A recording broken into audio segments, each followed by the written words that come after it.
The war in Ukraine continues to have an impact on global commodity markets like grain and oil. U.S. officials had hoped that gas prices could remain contained, but a recent decision by OPEC Plus, which is led by Saudi Arabia, to cut oil production sparked outrage and some to question the U.S. alliance with the oil-rich nation. These questions come as we're learning new details about a Saudi-American man stuck in prison overseas. Saad Ibrahim al-Mahdi is an American citizen who posted tweets criticizing the Saudi government's class system and distribution of money among its people. The 72-year-old sent those tweets over the course of a few years while he was here in America. When he went to visit his family in Saudi Arabia in November of 2021, he was taken from the airport and has been in Saudi prison ever since. Joining us now is his son, Ibrahim al-Mahdi, who has been fighting to secure his father's release. Thank you so much for joining us. Talk to me about that day that you last saw your dad. How did you hear about what happened?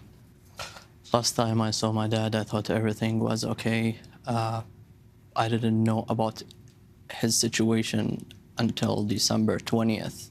That's when I reached out to State Department and our embassy in Riyadh. And what did you hear?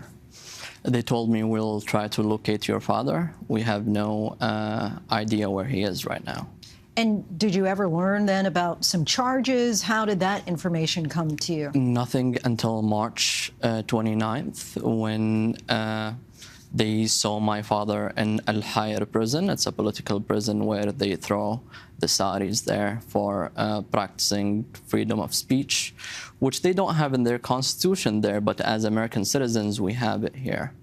And so what are they accusing him of? Terrorism, trying to destabilize the kingdom, and they torture him until he convicted himself that he made these tweets to do that. And you say that he's been tortured. What evidence do you have of that? That's his own words, his own reply to the judge. The judge wanted to sentence him for 42 years, but after reading my father's reply to the way the investigation went, they discounted him to 16 years from 42. You've not been able to talk to your father? Until now. And the Department of State have no news about my father since August 10th. So you don't really know his status at all? Nothing. Is there any way to get any kind of update, or what does the United States... I mean, the White House need to recognize my father. He's a senior American citizen. I don't want my father to die in prison like Dr. Abdullah al-Hamid. Of course, you're aware of the publicity and the push to get the United States to free Paul Whelan and Brittany Griner from Russia. Do you feel that there is any similar efforts underway to get your dad out? That's what I'm hoping for, but nothing yet.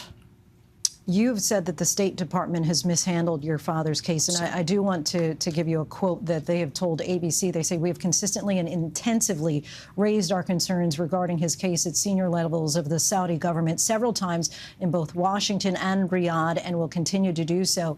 The Saudi government understands the priority we attach to resolving this matter and that they have no further updates." How do you respond to that? I mean, if His Highness Crown Prince quite sensitive from Twitter, I suggest he buy the rest of the stake and shut down Twitter. He can't send senior American citizen to prison for practicing his First Amendment. And so what does the U.S. State Department tell you? Or do you get any updates from them at all? Nothing. Last time I talked to them was 2 weeks ago. And there what is did nothing. They say? We're still working on it. We submit a ticket to see your father, but the Saudis didn't respond to the ticket. If you could talk to your dad, what would you say to him? Said, I love you so much. I'll do everything to bring you back home. Is there anything else that you can do? Do you feel, or are you kind of in the hands at this point? Are your hands tied because you're just waiting for the State Department to act? Absolutely. They need to act, and they must act. My father is facing the most aggressive sentence for American citizen overseas. The Saudi court under MBS, they broke a new record. They need to act. Did your dad express any concern when he was going over there to Saudi that because he had been critical of the government that something might happen? That's a lovely question. My father have his American passport printed, a photo of it, in his bedroom. And he told me, son, if I'm gone, immediately reach out to our embassy. And you did that? Absolutely. And you feel that the response has not been adequate? Not yet. Well, we thank you so much for sharing your story, your father's story with us, and hope that it'll do some good for you. Thank you, Lindsay. Hi, everyone. George Stephanopoulos here. Thanks for checking out the ABC News YouTube channel. If you'd like to get more videos, show highlights, and watch live event coverage, click on the right over here to subscribe to our channel. And don't forget to download the ABC News app for breaking news alerts. Thanks for watching.